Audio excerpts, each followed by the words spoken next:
Pai, do Filho e do Espírito Santo. Amém. Ave Maria, cheia de graça, o Senhor é convosco. Bendita sois vós entre as mulheres, bendito é o fruto do vosso ventre, Jesus. Santa Maria, Mãe de Deus, rogai por nós, pecadores, agora e na hora de nossa morte. Amém. Santos mártires da Revolução Francesa, rogai por nós. As 16 Carmelitas de Compiègne, rogai por nós. Nossa Senhora da Assunção, rogai por nós. No final da última conferência, a gente havia começado a tratar das catedrais bretãs e normandas, né? Chegamos a falar da Catedral Bretã, Tréguier, né? Então vamos agora entrar nas catedrais normandas propriamente, tá? O processo de destruição foi o mesmo, né? Nas catedrais normandas, que já havia acontecido no norte da França, na Île-de-France, no leste da França e outros lugares da França. Então, o processo de destruição e de vandalismo é o mesmo, né? Então, as catedrais de Rouen, Bayeux, Lisieux e Coutances, que são 4 catedrais normandas, né? O que aconteceu? O tesouro foi pilhado, o mobiliário foi queimado, os vitrais foram quebrados, o chumbo do teto arrancado, a escultura dos portais despedaçada, os monumentos funerários deslocados, quebrados e violados. É uma repetição dos males, do desprezo, do vandalismo, que já havia ocorrido em outros monumentos religiosos, né? Então, em Rouen, em particular, desapareceu o monumento do coração do rei Carlos V. Em Lisieux, vai ver que usaram o coração do rei para fazer aquela tinta, né? Terra de múmia. Em Lisieux, o túmulo do bispo Cochon, o bispo que fez condenar Santa Joana d'Arc, né? Desapareceu.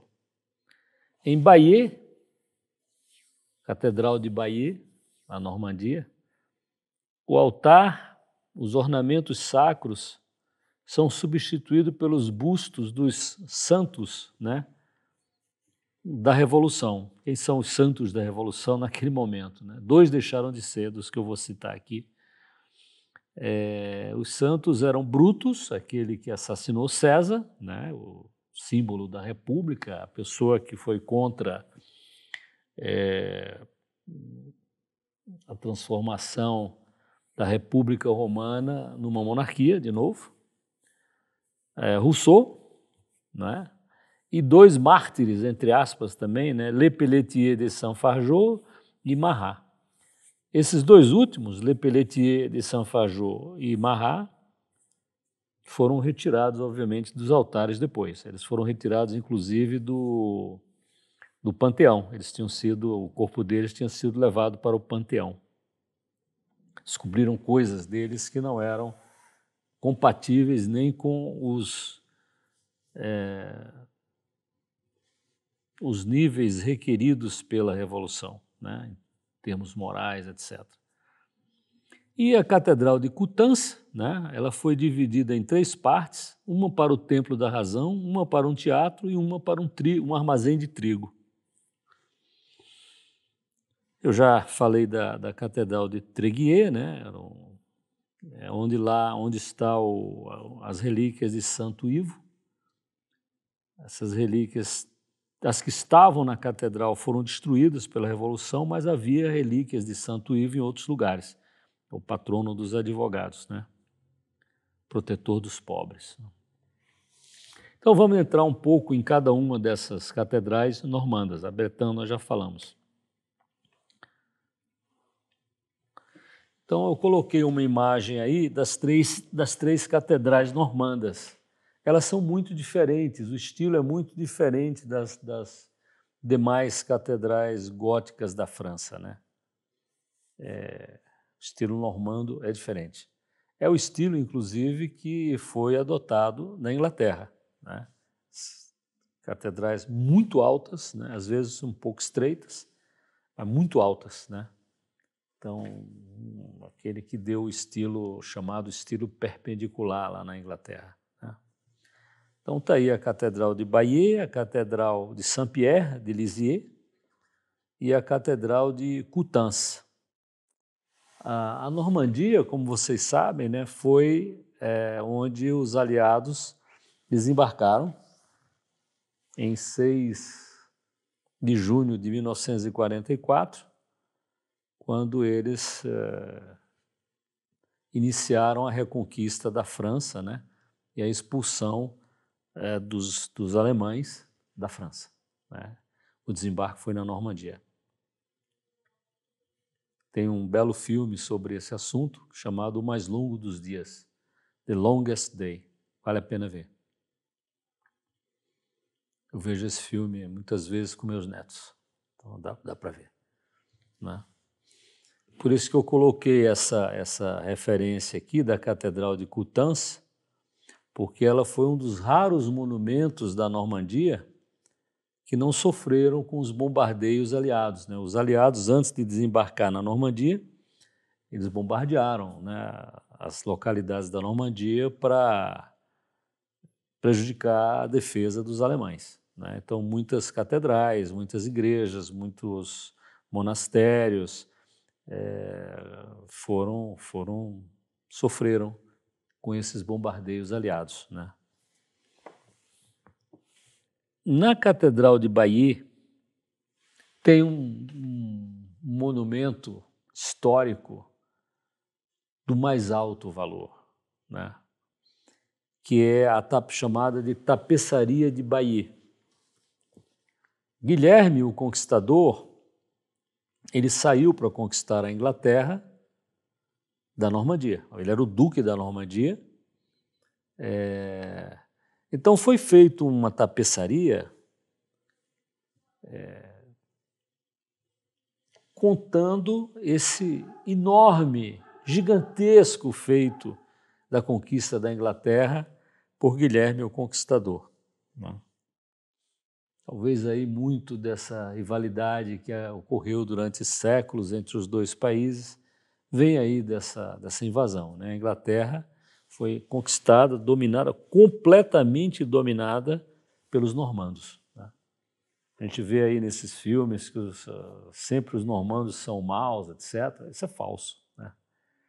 Os saxões são bons, também é falso, né? Você tem pessoas boas e más em todos os lugares. A invasão foi correta, né? O Guilherme o Conquistador tinha motivos para reclamar o trono da Inglaterra, né? Depois da morte do rei da Inglaterra, Eduardo o Confessor, havia sido prometido a ele, Guilherme, o duque da Normandia, que o trono seria dele. Mas aí uma outra pessoa, que também tinha garantido ao Guilherme que o trono da Inglaterra seria dele, ele pegou o trono para ele. Acho que é Haroldo o nome dele. Uma grande pessoa, um grande general, né? A Inglaterra, desde a saída dos romanos, né, os romanos abandonaram completamente a Inglaterra, foram embora, né? Aí, começo do século V, né, em torno aí do ano 400, né, os romanos foram embora, porque eles levaram as legiões para defender a Europa, para defender a Itália, a Gália, a França, né, etc., os territórios romanos na Europa, que estavam realmente muito ameaçados pelos bárbaros, né? Então, desde que os romanos retiraram as legiões da Inglaterra, os bárbaros tranquilamente conseguiram tomar a Inglaterra várias vezes, né? De maneira desorganizada, mas essas tribos foram os bretões, os britânicos, né, Os anglos, aliás, os anglos foram para lá, os saxões foram para lá, eram tribos da Europa do Norte, né? Os escandinavos foram para lá. Então, assim, a Inglaterra tinha muito isso, né? Tanto que, quando Guilherme o Conquistador desembarcou na Inglaterra, no ano de 1066, é um ano que é um marco tão importante na história que a gente decora facilmente, né? O ano de 1066, o Haroldo, que tinha tomado o trono para si, ele, antes de combater Guilherme, duque da Normandia, ele teve que combater uma invasão dos normandos da Escandinávia, os homens do norte, né? Northmen, né? Derrotou essas tribos da Europa do Norte e veio para atacar o Guilherme o Conquistador. A batalha entre Guilherme o Conquistador e esse Haroldo, acho que o nome dele era esse aí, foi difícil, não foi fácil, muito difícil, né? Durou muito tempo, e finalmente o Guilherme prevaleceu, né? E o Haroldo morreu na batalha. Então, para comemorar esse evento, foi feito uma tapeçaria, da qual eu vou falar, que correu um risco enorme na Revolução Francesa, uma coisa inacreditável, né? Bayeux é uma cidade que a gente vai muito por causa dessa tapeçaria, para ver a tapeçaria de Bayeux. A Normandia tem essas coisas interessantes, tem os lugares, né, do desembarque aliado, né? Foi semana passada, vamos dizer assim, 6 de junho, né? Essa semana, né? 6 de junho de 1944. Então tem muita coisa na Normandia que tem a ver com o desembarque aliado, é muito interessante. Então, na Revolução Francesa, né, logo em 1792, os revolucionários confiscaram a tapeçaria, né, para usar como cobertura das cargas militares, os vagões, as carroças, cobrir os objetos que estavam dentro das carroças com a tapeçaria. Que coisa, hein? É muita ignorância, né? É muito desprezo pela história, pela arte, né? Pela alma da Normandia, né?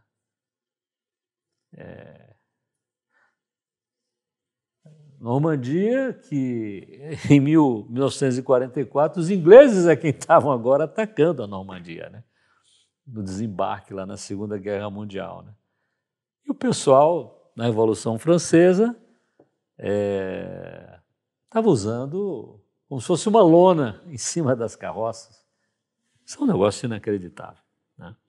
Mas aí um funcionário público lá, um advogado, ele pegou por alguma razão, não sei qual foi o argumento dele, guardou essa tapeçaria e tal, até entregar para quem de direito, né? Napoleão, que é a pessoa que veio nessa fase final da Revolução, né? Napoleão foi, vamos dizer assim, a pessoa que terminou, entre aspas, a Revolução, né? Ele cristalizou boa parte da Revolução em leis, né? E institucionalizou a Revolução, né? Eu já falei isso aqui para vocês, mas é interessante lembrar, né? O problema da Revolução é como acabar com a Revolução. Como é que eu, que fiz a Revolução, como é que eu termino com a Revolução, né? Então, Napoleão foi a pessoa que terminou a Revolução nesse sentido. Sempre teria que ser um militar, que é a única pessoa que teria recursos, talvez coragem, talvez organização, talvez força para acabar com um processo revolucionário, né?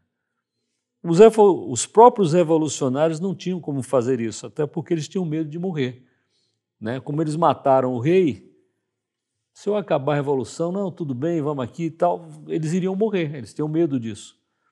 E era possível, era possível. No entanto, quando os reis retornaram depois de Napoleão, ninguém foi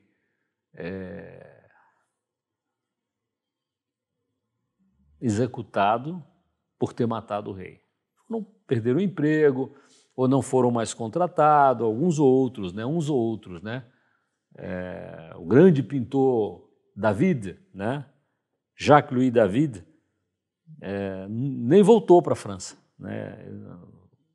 Ele ficou exilado na Bélgica e nem voltou. Foi a maior punição, vamos dizer assim, que havia, né? Eles não foram executados por terem executado o rei, né? Então, em 1803, né, a tapeçaria de Bayeux, ela foi levada para Paris para ser exposta no Museu Napoleão. O Museu Napoleão é aquele que depois se tornaria o Museu do Louvre, né, que é o maior e melhor museu do mundo, né? Mas Napoleão usou muito essa tapeçaria como propaganda, porque ele havia planejado invadir a Inglaterra, né? Só que entre a França e a Inglaterra havia o Canal da Mancha. E quem dominava o mar eram os ingleses, há muito tempo, né? O Napoleão não conseguiu. E depois Napoleão teve que sair correndo do norte lá da França, aquela região do norte da França, Bélgica ali, para ir, estava havendo um problema lá na fronteira leste da França, com a Áustria, etc. Então ele teve que levar as tropas dele rapidamente, inclusive foi daí que veio a Batalha de...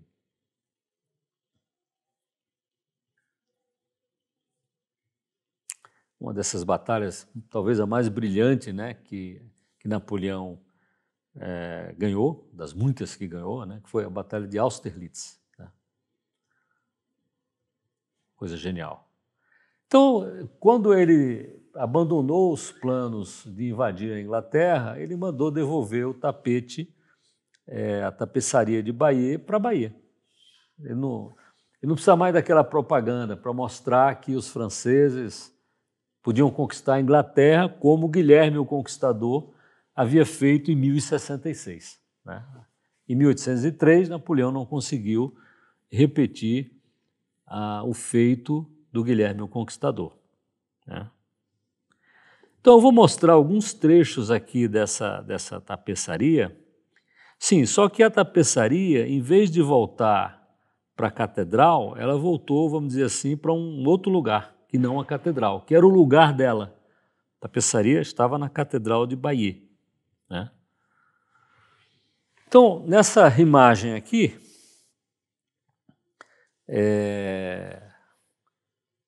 tem um dos trechos da tapeçaria contínua, né? Ela vai contando a história desde a preparação da invasão, os navios, o embarque, etc., a batalha. A batalha foi a Batalha de Hastings, né? De 1066, a batalha que definiu o destino da Inglaterra, né? Foi uma mudança profundíssima na Inglaterra, né?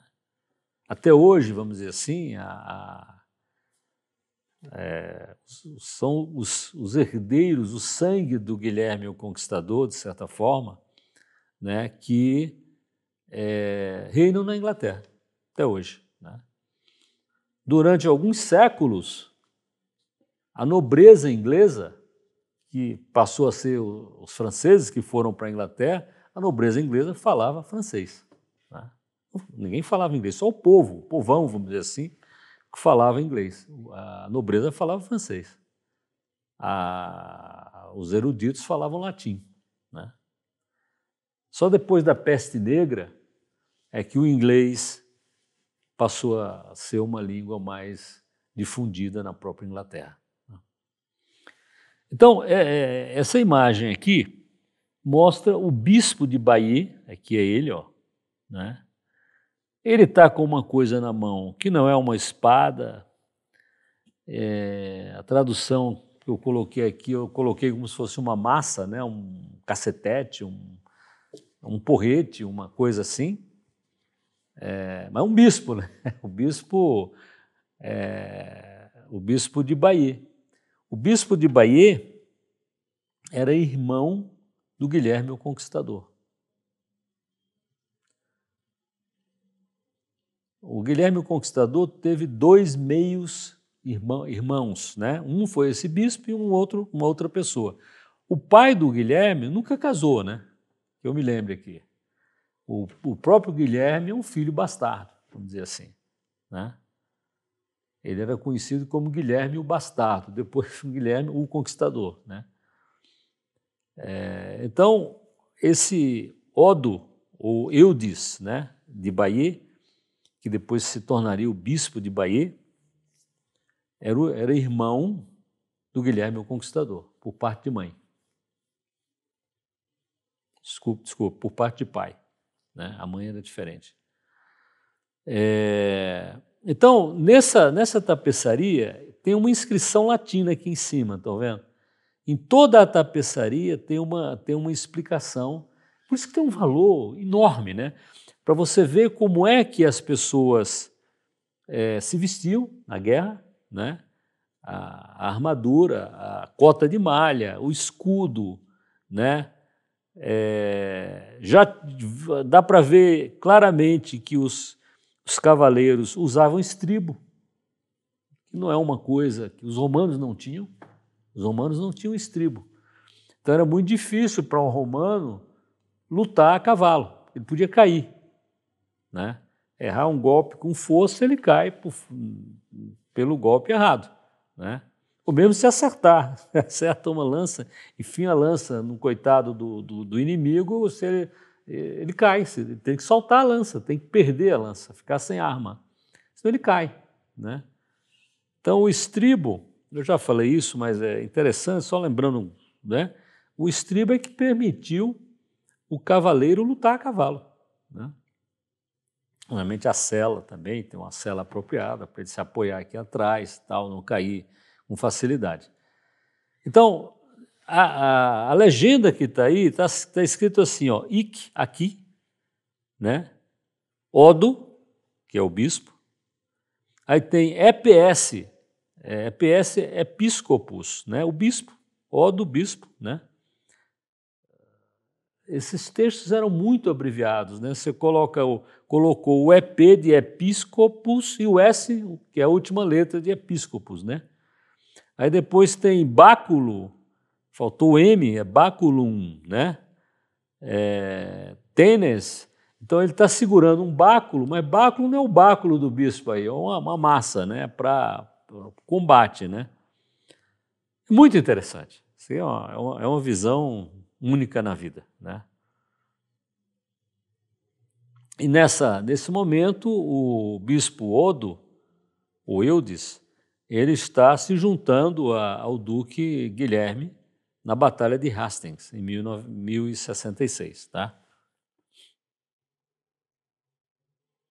Aqui é como é que uma visão mais geral da tapeçaria, né?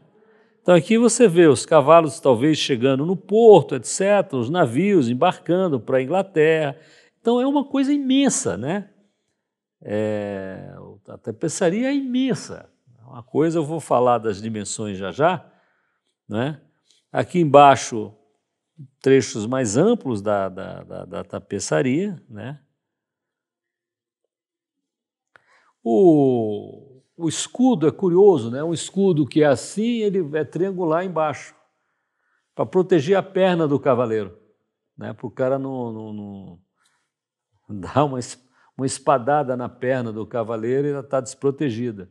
Mesmo que tenha uma cota de malha, etc., é bom ter um escudo ali protegendo o mais possível da lateral do corpo do cavaleiro. Então você vê que os escudos são desse tipo, né? Então, quem foi esse Odo de Bayeux, né? Ele era bispo de Bayeux, na Normandia, né? E também foi feito conde de Kent, na Inglaterra. Porque o Guilherme o Conquistador, todos os ingleses, e foram muitos, né, que lutaram contra o Guilherme o Conquistador, ele tirou essas pessoas das suas terras e deu aos que foram com ele, né? Então, existia, obviamente, um conde de Kent, mas o cara falou, não, você não é mais o conde de Kent, agora o conde de Kent é o meu irmão, meio-irmão, o bispo Odo de Bayeux, né? Então, ele se tornou conde de Kent, né?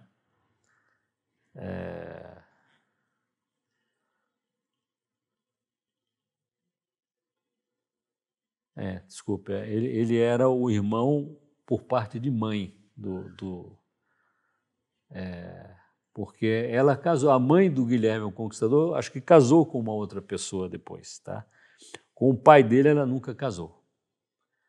Então,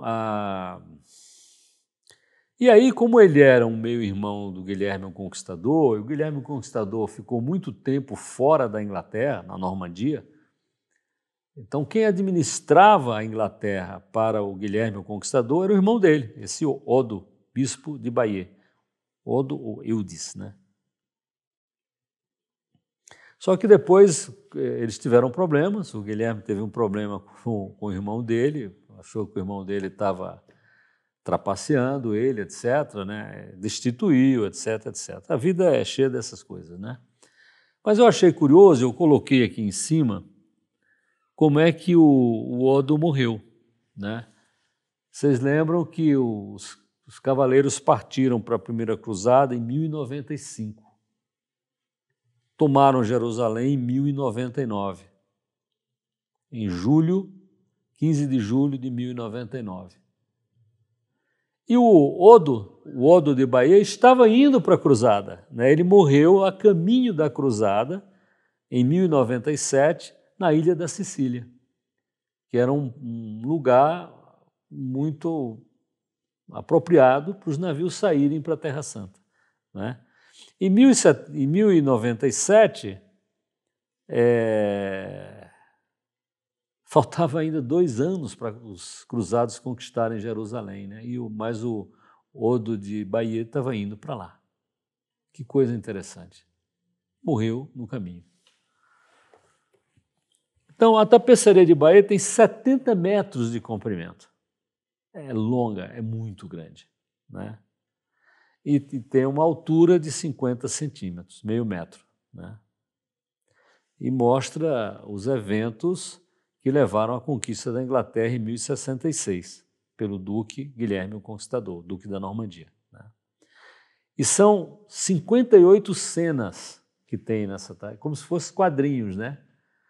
São 58 cenas, muitas com os títulos, com a legenda, né? Bordada no linho, né?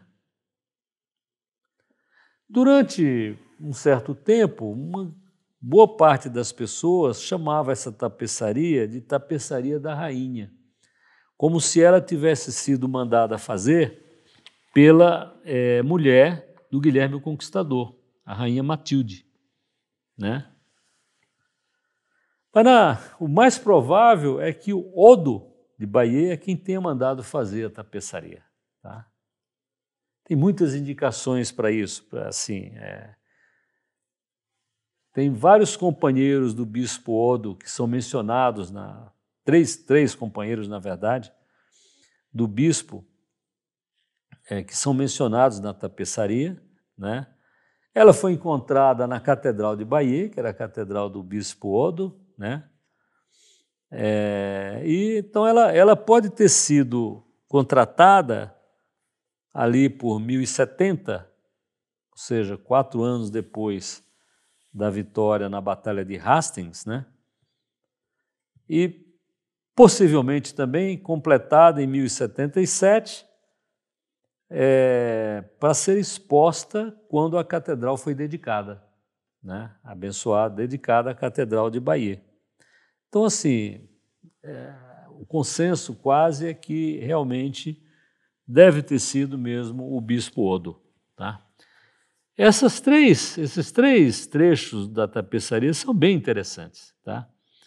Esse aqui da esquerda mostra o duque Guilherme, né, durante a Batalha de Hastings, né, levantando a viseira, né,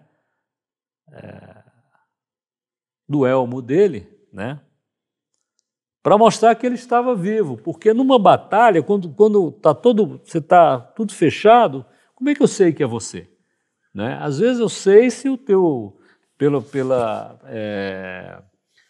pelo brasão que você está, pelo escudo que você está usando, desenho ali no escudo e tal, mas correu um boato na batalha que Guilherme tinha sido morto. Então ele teve que levantar a viseira, eu estou aqui, ó, não estou morto não, tá? O que é um momento perigoso você fazer isso, né? Na Batalha de Lepanto, o almirante veneziano, a Batalha de Lepanto foi uma batalha dos cristãos, né, de uma liga de cristãos, basicamente Espanha, Veneza e Roma e outros pequenos estados italianos, mas basicamente esses aí, contra os turcos, né? Lepanto é uma localidade da Grécia, então uma batalha naval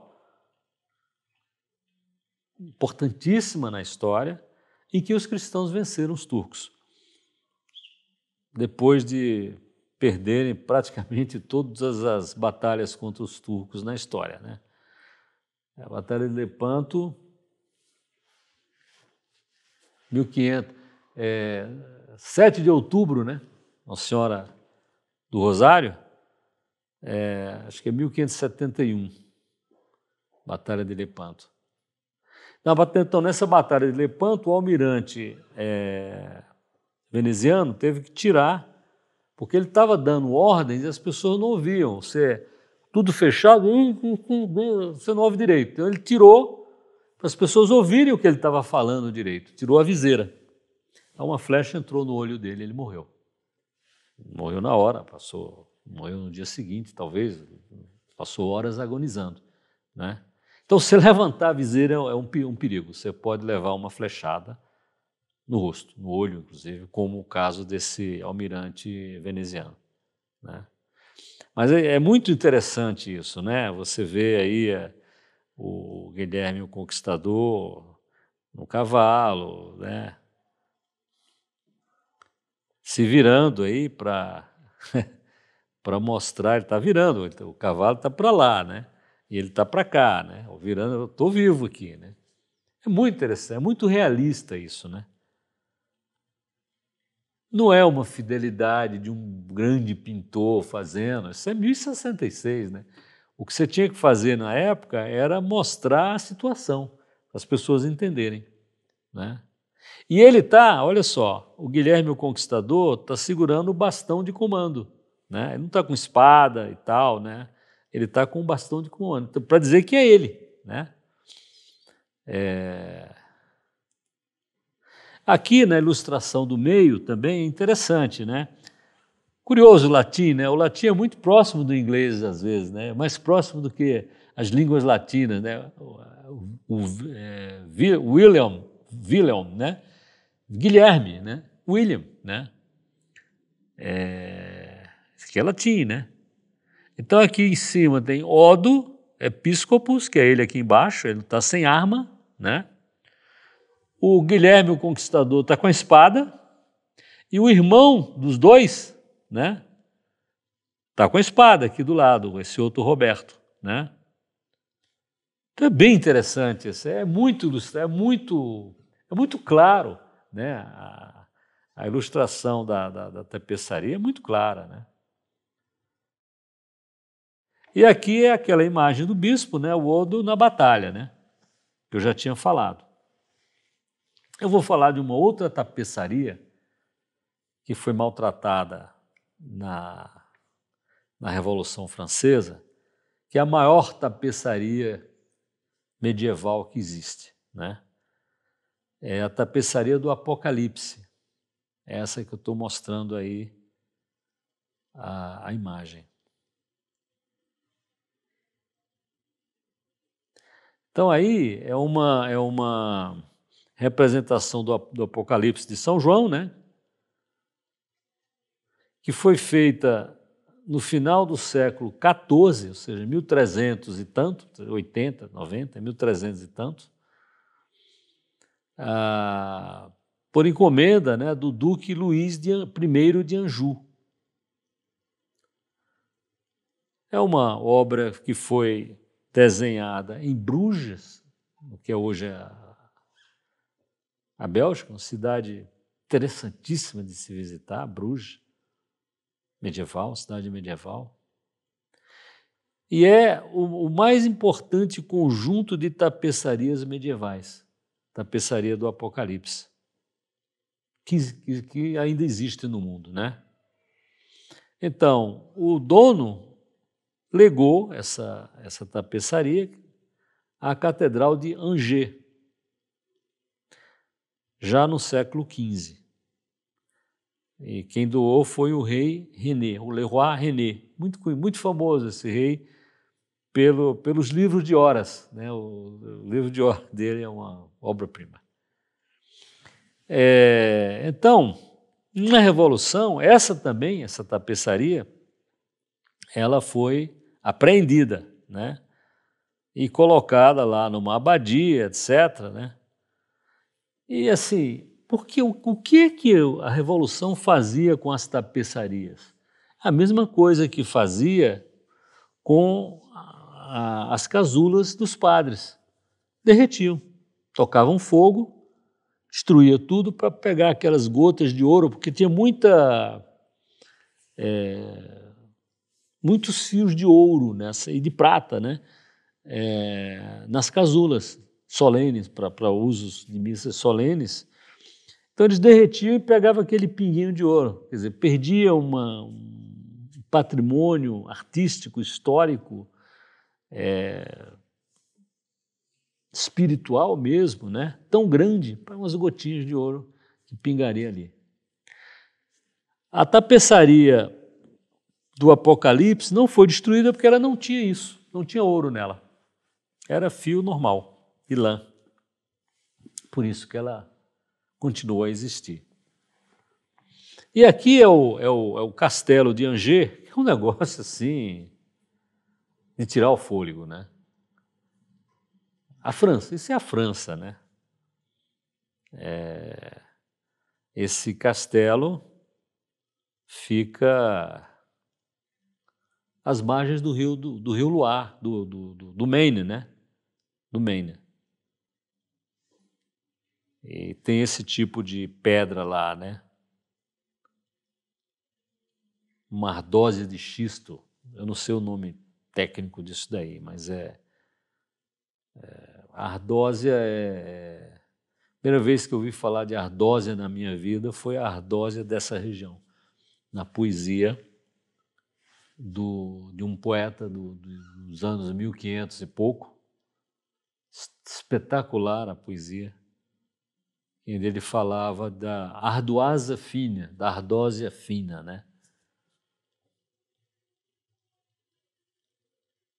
A minha ignorância da vida, eu comprei umas ardósias e fiz o primeiro piso da minha primeira casa de ardósia, porque eu achava poético, né? Depois eu ouvi descobrir que isso não desvalorizava a casa, mas é a vida. Então aí está aí o castelo de Angers, né, que fica nas margens desse rio. É uma muralha monumental, né? Eu já tinha falado, mas só aproveitando, né? Essas torres, para que essas torres? Não é de enfeite, né? Na Idade Média, a Idade era muito prática. Para você gastar, né, talhar a pedra para fazer mais desse monte de torre que está aí, tinha que ter uma razão muito forte. E tinha. É porque entre uma torre e outra, por exemplo, se você pegar aqui entre essas duas torres, você colocasse aqui uma escada para escalar, tem um pleonasmo aí, né? Escala para escalar, escada para escalar o muro. Você da torre, você pegava o cara por trás para flechar ele. Porque se fosse tudo igual, você não tinha como flechar o cara. Né? Então, a saliência da torre permite o defensor atirar uma flecha na pessoa que está subindo a muralha. Né? E a muralha redonda, antigamente a muralha era quadrada também. Né? A era romana era quadrada. Né? Então, por que ela se tornou redonda? Porque quando se atirava pedra com aquelas catapultas, né? O redondo ela desvia mais facilmente a pedra. Ela só empurra a torre se você pegar, né? Na perpendicular daquele ponto, né? Senão ela desliza. Né? Atenua, já vai bater em outro lugar, já com a força atenuada. Tudo isso era a engenharia dos castelos. Né? Coisa curiosa que eu vejo aqui também, né, a capela do castelo, né, que é uma coisa, sempre tinha uma capela dentro. Né? Você podia ficar cercado ali meses, né, e ir à missa. Né? Então tem uma capela lá dentro, vai ter um capelão aí. Né? É muito interessante. E é uma paisagem, uma coisa belíssima. Né? Angers.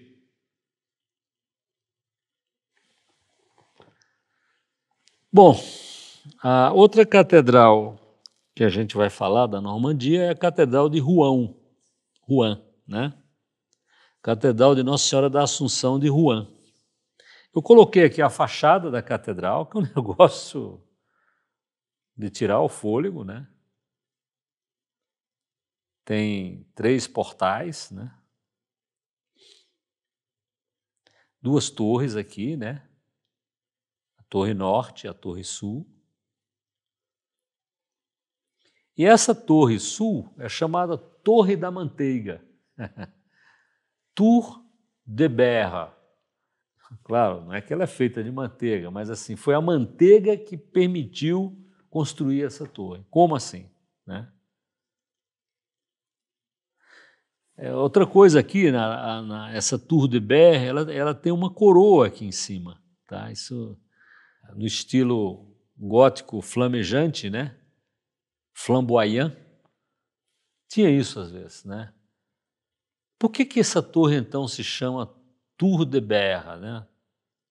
Torre da Manteiga? Né?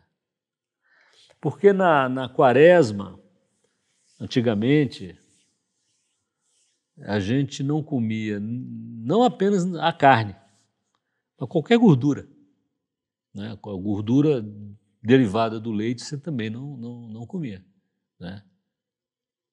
Creme de leite, manteiga, essas coisas do leite, né? Porque o objetivo da penitência, né? É você ficar fraco mesmo. Né? Concentrar um pouquinho da energia que você vai ter nas coisas de Deus. Né? O Papa São Pio V, né, morrendo, inclusive, tinha pedra, né, nos rins e tal, bexiga, não sei. Ele não comia. Não, os médicos não tem que comer, está fraco, tal. Ele não comia. Não tinha nada de que fortificasse indevidamente, pelos padrões da época, né, o corpo dele na época da quaresma. Né. Já falei também, né, quando os ingleses estavam cercando Orleans e Santa Joana d'Arc foi liberar Orleans desse cerco dos ingleses, de repente chega um carregamento de peixe para os soldados ingleses, porque era quaresma. Os soldados não têm que comer um peixe só. Gosto ou não gosto, meu amigo, é quaresma, né? Estou na guerra, posso morrer, não posso estar... Mas tinha... Já os templários, né, eles tinham uma dispensa. Eles podiam comer carne, né? Porque eles viviam em luta, né? O templário vivia em luta, né? Então ele tinha que estar forte, era um soldado permanente, né? Os templários eram a cruzada permanente, uma das coisas mais extraordinárias da história, né? Então assim, as pessoas que faziam doação para construir essa torre da Catedral de Nossa Senhora da Assunção de Rouen, eles podiam comer derivados do leite, vamos dizer assim, né? Durante a quaresma. Então, algumas pessoas contribuíam. E então, essa torre passou a ser com Torre da Manteiga, Tour de Berre, né? Aqui acima, na Catedral de Rouen, tem o jacente de Ricardo Coração de Leão, né? O jacente é do século XIII, mas essa base é do século XX. De alguma forma foi quebrada aí, talvez pela Revolução, talvez por um bombardeio, talvez por alguma coisa, tá? Essa aqui, mas o que está enterrado aqui era só o coração de Ricardo Coração de Leão. Os reis, muitas vezes, eu diria quase sempre, eles destinavam partes do corpo dele para ser enterrado em vários lugares, em geral 3 lugares, né? Então o coração era enterrado em um lugar, as entranhas em um lugar e o resto do corpo em outro, né? Ricardo Coração de Leão foi assim, eu já vou falar. É um grande rei, grande guerreiro, né?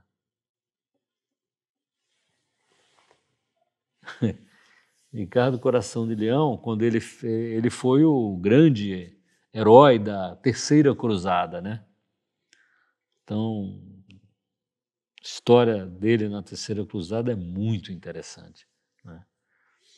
E essas histórias que ficam e tal, né? Diz assim, criancinha que não queria dormir, o cara vai dormir, senão o Ricardo Coração de Leão vem te pegar e tal, né? Então o cara era brutal, o cara... E aqui é a fachada da Catedral de Rouen, pintada por Monet, em várias situações de iluminação ao longo do dia e ao longo das estações do ano, né? São muito famosas essas pinturas do Monet sobre a fachada da Catedral de Rouen, né?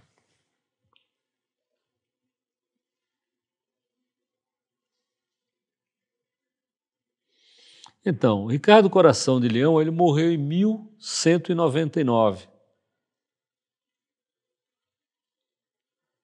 Ele foi para a Terceira Cruzada, tomou importantíssimas localidades na Terra Santa, mas não tomou e não tinha como tomar Jerusalém. Então ele foi embora sem tomar Jerusalém. Ele mandou o exército dele de navio e resolveu ir por terra a partir de um determinado momento, disfarçado, né? Mas aí ele tinha maltratado muito um outro chefe cruzado em Acre, né? São João d'Acre. E esse cara prendeu o Ricardo Coração de Leão quando ele estava voltando a pé pela Europa. Ele ficou preso, só foi liberado quando pagaram o resgate dele. É uma coisa... Isso é proibido fazer, a igreja proibia. Um cruzado, você não pode tratar um cruzado dessa forma. Ela estava voltando da cruzada, prestou grandes serviços à cristandade. E esse duque lá da Áustria, Prendeu. E esse castelo onde ele ficou preso ainda existe, né? Lá na Áustria. A gente vê de longe assim, meio arruinado, mas está lá. Né? Você vê do Danúbio, né? Andando de barco no Danúbio, você vê. Acho que do Danúbio você vê. Então, depois que ele foi... Tem um filme, Ivanhoe, Ivanhoe, não sei se vocês já viram. Também tem umas coisas interessantes nesse filme. Claramente ali você vê preconceito contra os franceses, né? Contra os normandos, né? Que são os maus e os saxões que são bons, etc. Né? É curioso esse negócio. Baseado no livro do Walter Scott, né? Então, o Ricardo Coração de Leão, depois que ele foi para a Terceira Cruzada, depois que ele voltou, foi preso e foi libertado, ele estava cercando uma cidade chamada Chalus, no sul da França ali. E assim, o Guilherme o Conquistador, ele era o duque da Normandia e passou a ser o rei da Inglaterra. Quando ele se tornou rei da Inglaterra, ele não deixou de ser duque da Normandia. Por casamentos, etc., etc. Então, tinha boa parte da França que estava sob o controle da Inglaterra. Né? Então, o Ricardo Coração de Leão, ele morreu em Chalus, na França, cercando uma cidade da França. Né? Ele estava... Tinha um único besteiro lá em cima, uma besta lá, acertou uma seta no ombro do Ricardo Coração de Leão, deu gangrena e ele morreu. Né? Então, ele deixou... As entranhas dele foram enterradas em Chalus, que é onde ele morreu. O coração dele foi para Rouen, Normandia, que era terra da família dele, do Ricardo Coração de Leão, que é rei da Inglaterra, né? E o corpo dele foi para a abadia de Fontevraud, que aqui estão os corpos. Aqui tem 4 corpos, né? Tem o corpo de um rei da Inglaterra, que era o pai do Ricardo Coração de Leão, Henrique II. A mulher dele, que era a mãe do Ricardo Coração de Leão. Um irmão do Ricardo Coração de Leão, mais velho do que ele, que seria o rei, mas ele morreu. E Ricardo Coração de Leão. Tá? A mulher do Ricardo Coração de Leão está em outro lugar. Então aqui, simbolicamente, até no pé desse jacente, lá em Catedral de Rouen, tem esse leão, né, no pé do Ricardo Coração de Leão. Bom, Ricardo Coração de Leão é o rei mais famoso da Inglaterra, né? Talvez o maior rei da Inglaterra, né? Comparável por alguns, né? Alexandre Magno, Carlos Magno, Augusto, etc. Né?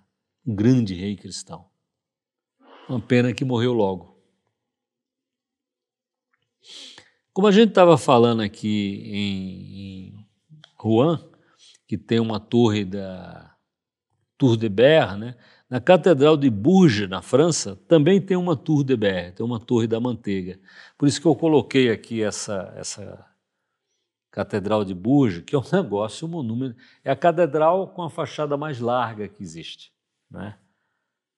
55 metros de largura, é uma coisa espetacular. Tem 5 portais, né? Também é incomum, né?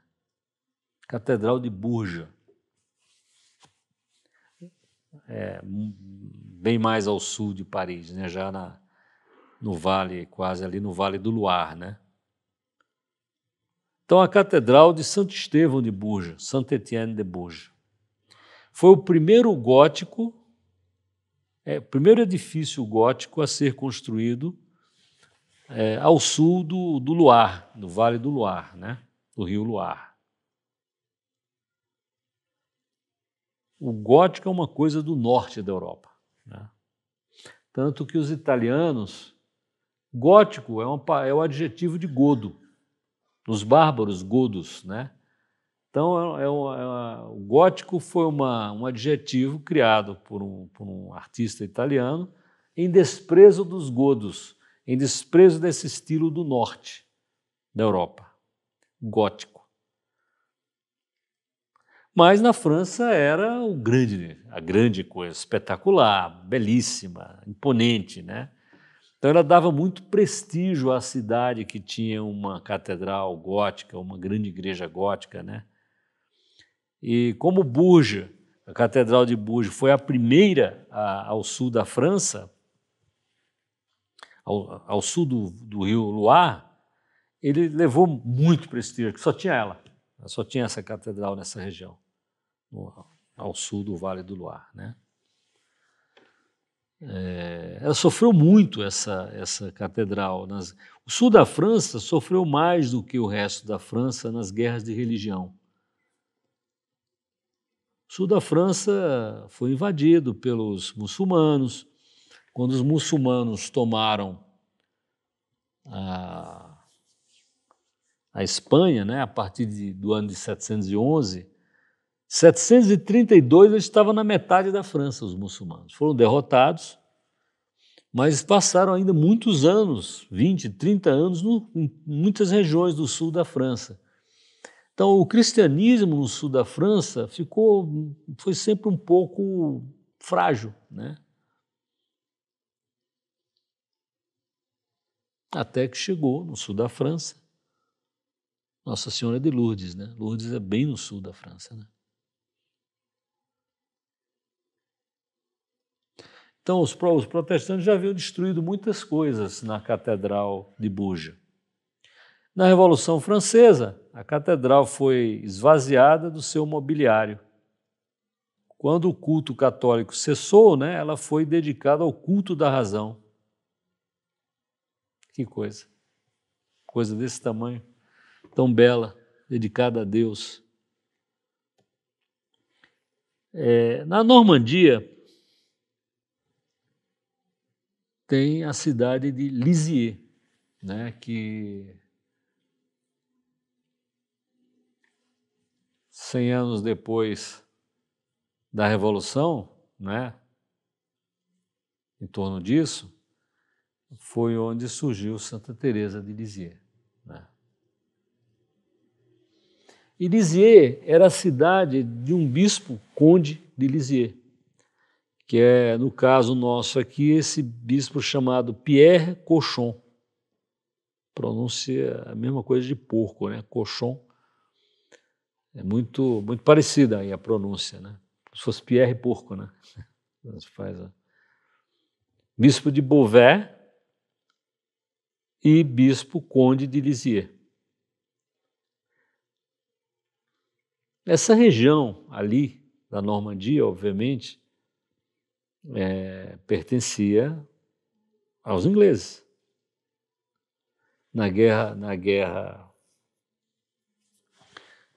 dos 100 anos, né? Os ingleses dominaram aquilo ali. Lisieux, Rouen, Santa Joana d'Arc foi queimada em Rouen. Então chega uma hora em que o clero daquela região tem uma certa obediência à autoridade civil e militar daquela região. Então esse bispo Cochon foi o bispo responsável pela condenação de Santa Joana d'Arc. Fez o processo ali e tal, né? Tem vários filmes muito interessantes sobre Santa Joana d'Arc, né? Alguns trechos interessantes, outros não. Então, esse Pierre Cochon tem o nome dele, né, ligado à condenação iníqua de Santa Joana d'Arc.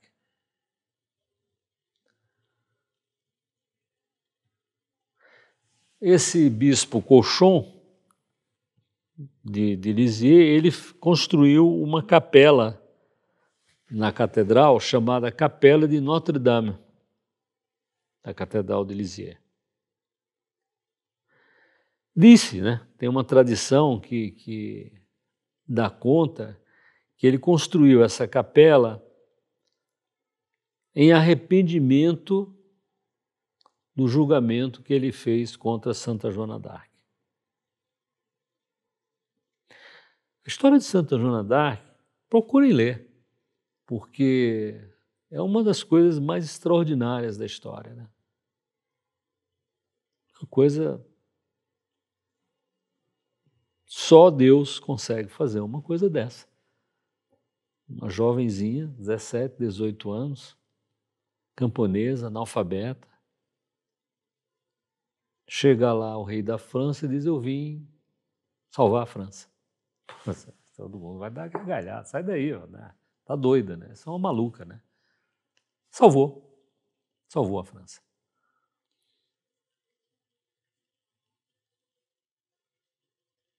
E quando ela foi feita prisioneira, não pelos ingleses, mas por uma parte uma parte da França era aliada dos ingleses, que eram e a outra parte era aliada do rei da França, né? Só que o rei da França estava numa situação fragílima, né? Porque a mãe dele, o filho do rei, que é aquele que está destinado a se tornar rei, chama-se Dauphin, né? Mas a mãe dele disse: não, ele não é meu filho. Não, ele é meu filho, mas não é filho do rei. Pô, como é que uma mãe diz uma coisa dessa, né? A mãe do futuro Carlos VII, disse que ele era um filho bastardo. Eu tive esse filho, não com o meu marido, o rei, mas com outra pessoa. E chegou Joana d'Arc. Primeira vez que ela chegou lá na corte desse Dauphin, Carlos, né?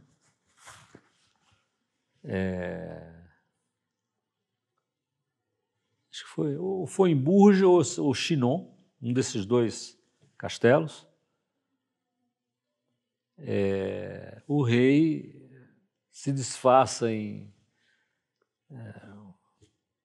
apenas em um cortesão, né, da corte, mas a Santa Joana d'Arc entra, passa pelo cara que está vestido de rei e tal, e vai direto para o Delfim.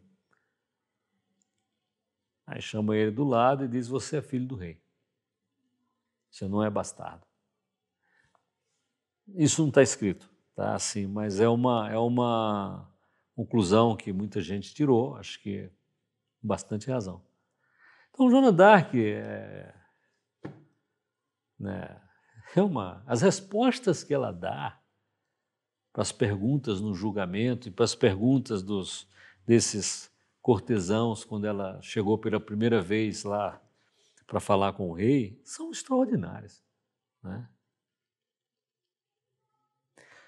Por exemplo, perguntaram para ela: você acha que você está com a graça de Deus? Pô, essa é uma pergunta perigosíssima, né?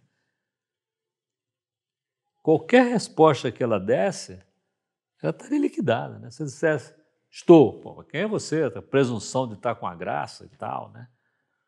Se eu dissesse: não, tá vendo? É uma bruxa, né? É uma feiticeira, né? O que ela disse? Se eu não estiver, que Deus me dê. E se eu estiver, que Deus mantenha. Pô, isso é uma coisa... É só Deus, né? Analfabeta, criança, adolescente. O outro cara que perguntou para ela dizia que ouvia as vozes, né? Um cara que perguntou era um cara de uma região da França que tinha um sotaque diferente do resto da França. Mas era o cara que estava interrogando ela lá na corte do rei. como é que eles falavam? Que língua que eles falavam? Ele falou, melhor do que o senhor. Falavam um francês melhor do que o senhor. Impressionante, né? Assim, eu me impressiono com algumas dessas santas de uma inocência divina, inspirada por Deus, totalmente inspirada por Deus, como Santa Joana d'Arc, né? E como tem pessoas, né,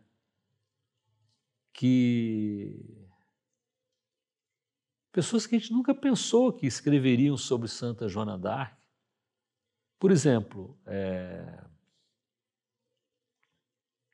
tem escritor, dos maiores escritores brasileiros, que escreveu a biografia de Santa Joana d'Arc, né?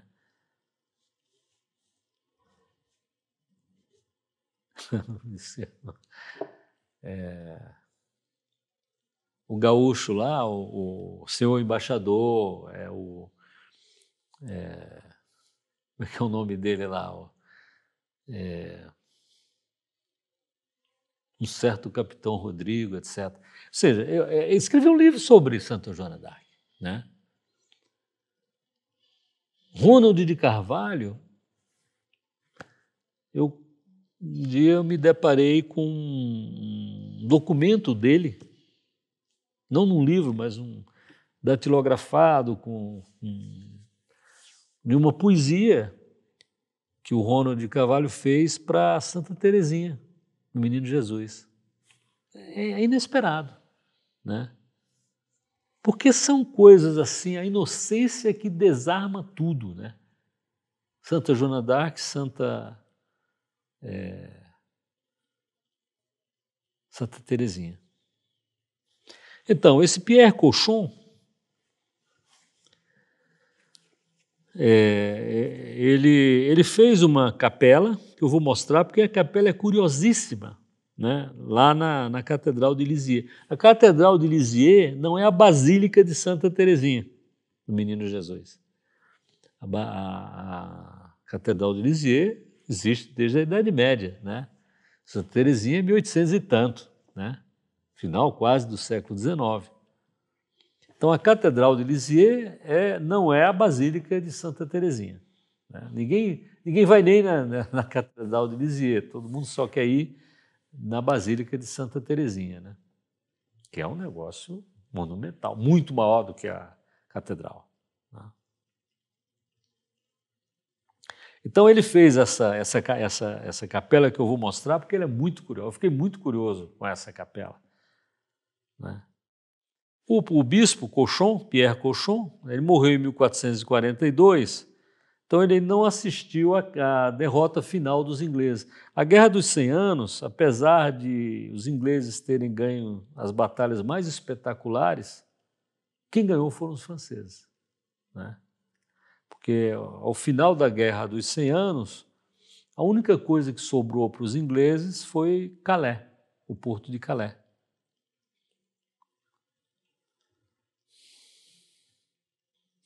Então, o Pierre Cauchon, então, ele não viu a retomada de Rouen, né, nem de Lisieux, nem da Normandia, porque ele morreu antes da derrota final dos ingleses, né? Quando ele morreu, e parece que disse que ele morreu quando estava sendo feita a barba dele. Ele morreu, teve um ataque e morreu. Pode ser.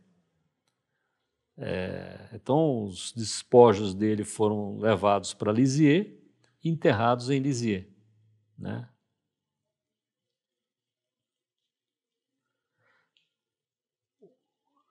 O túmulo dele, que tinha sido perdido na Revolução Francesa, foi encontrado no começo do século XX, 1930 e poucos, talvez, tá?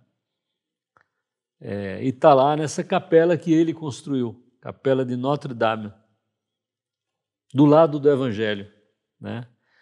Perto de uma coluna que tem as armas dele, tem o brasão do bispo conde de Lisieux, né? Quando eles descobriram nos anos 1930, o báculo dele estava lá, fora do caixão, porque Ele não morreu em Lisieux. Se ele tivesse morrido em Lisieux, o báculo estaria dentro do caixão. Ele morreu em Rouen, o báculo estava em cima do caixão, fora do caixão. Mas o báculo dele foi destruído nos bombardeios aliados na época do desembarque da Normandia. Destruiu muita coisa na Normandia com esses bombardeios, né? Encontraram o anel dele, né? Um anel de bispo dele, né? Um anel pastoral, né? Aqui é o báculo dele, que foi destruído em 1944. Aqui é o caixão de chumbo dele, que foi descoberto em 1931, como eu falei, nos anos 1930. O corpo dele está aí. E ele tinha construído essa capela às custas dele, pessoal, dinheiro dele pessoal, né? E que ele dotou ricamente, né? Ele não poupou recurso, não. Tá? E ele construiu para rezar a Deus, à Virgem, aos santos e às santas do paraíso. Ele diz isso no testamento dele.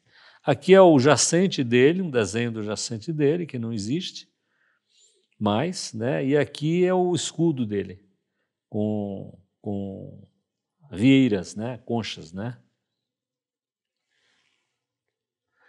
Agora, olha a capela, isso aqui é a capela. É uma capela radial, que a gente chama, né?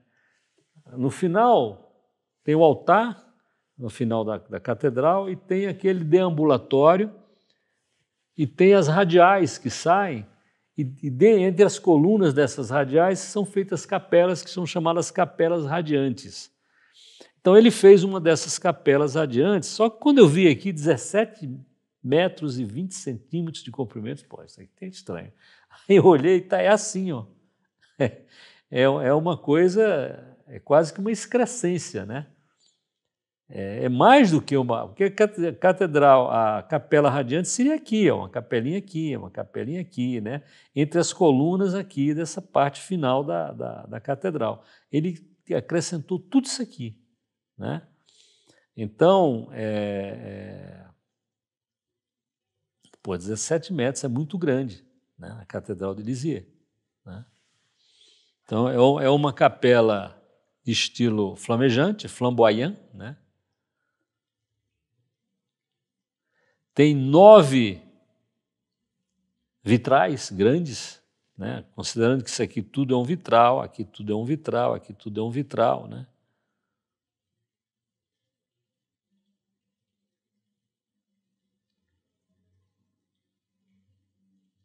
É muito bonito isso aqui, né? E o estilo das igrejas da França, né? Que essas cadeirinhas bem desconfortáveis, às vezes o genuflexório é inejaruejável. Você não consegue, às vezes, se ajoelhar. Melhor ajoelhar no chão, né? De tão desconfortável que é o genuflexóriozinho que ele às vezes faz, com essa palha dura aqui, né? E fica a canela em cima da... É muito estranho isso aqui. Mas então Lisieux, né? Sofreu essas coisas todas aí na Revolução. Tá? Catedral de Clermont. Clermont é a cidade do concílio, né? Da Primeira Cruzada. Né? Nós estamos descendo na França, né? Quer dizer, indo para o sul, né? Saindo da Normandia, caminhando aqui para o sul, né? Falando inclusive de Bourges, né? Catedral de Bourges, né? Então Clermont-Ferrand hoje, né? Onde tem corrida de Fórmula 1 e tal, tinha muitos campanários, muitas torres na Catedral da Assunção de Clermont. Né? Mas 3 desses campanários foram arrasados, foram nivelados com o teto. Eu botei essa frase porque francês tem certos charmes assim que é difícil a gente traduzir, né? Par souci d'égalité. Por uma preocupação com a igualdade, né? As torres estão mais altas, por quê? Tem que ser igual ao resto do edifício, vamos dizer, né? Então, 3 desses campanários foram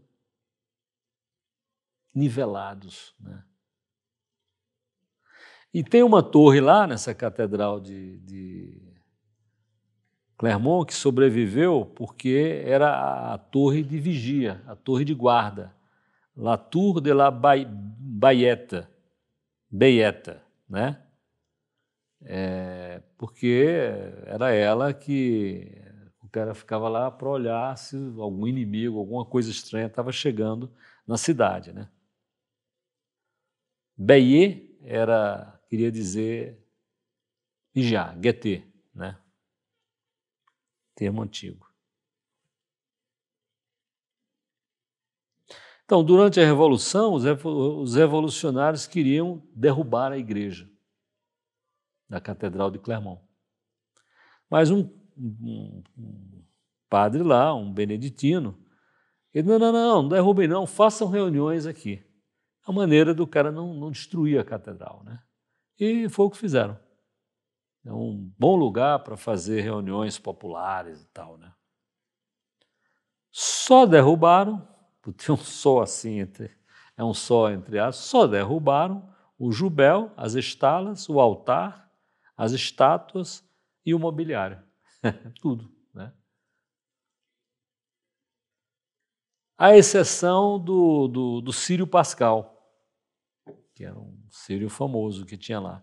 Eu não consegui imagem boa desse círio para colocar aqui, tá? Círio Pascal de Philippe Caffieri. Tudo destruído. E aquela torre, a Bayette, né? Ela não foi destruída porque tinha um relógio nela, dava hora, né? E a fachada românica da catedral foi destruída e construída uma outra neogótica no século XIX, 1851. Tá?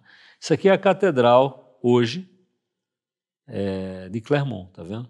Então isso aqui não é, a fachada não era assim, né? Era românica, foi destruída a fachada e construíram essas torres aqui. Tá? Isso aqui é a Bayette, aquela torre de vigia antiga que tinha, né? Essa rocha preta, que dá essa pedra preta aqui, é uma rocha vulcânica que tem lá na região, né? Agora, tem uma coisa curiosa aqui em Clermont, né, que é onde apareceu a primeira estátua da Virgem em Majestade, que é uma coisa que se tornou muito comum depois. Então, Nossa Senhora num trono, né, Nossa Senhora em Majestade, né? Muito, muito famosa, né? E essa estátua, ela tinha uma cabeça em vermelho, vermelho quer dizer prata banhada com ouro por cima. Então ela é amarela, né? Fica vermelha, é isso. Com pedrarias, né? O seu corpo todo recoberto de placas de ouro, prata e cobre. E a cátedra que ela estava sentada, né? O trono, né? Realçado em ouro e pedras preciosas. Imagina se isso ia sobreviver à Revolução. Foi tudo derretido. Tá? Foi destruída, mandada para Casa da Moeda, em Paris. Aqui, ó, tem claramente escrito ainda, né? O povo francês reconhece o ser supremo e a imortalidade da alma. Muitas outras catedrais e igrejas da França têm essa inscrição, mas já apagadinha. Aqui ela está bem nítida ainda, né? Bom, acho que podemos parar por aqui. E a gente termina Bordeaux e Montpellier e passa para sai das catedrais. E está muito perto de terminar essa coisa de vandalismo e vamos entrar possivelmente nos massacres de setembro, que é uma das coisas mais indignas e tantas outras coisas indignas da Revolução Francesa. Pai, do Filho e do Espírito Santo, amém. Ave Maria, cheia de graça, o Senhor é convosco, bendita sois vós entre as mulheres, bendito é o fruto do vosso ventre, Jesus. Santa Maria, Mãe de Deus, rogai por nós, pecadores, agora e na hora de nossa morte. Amém. Santos mártires da Revolução Francesa, rogai por nós. 16 Carmelitas de Compiègne, rogai por nós. Nossa Senhora da Assunção, rogai por nós.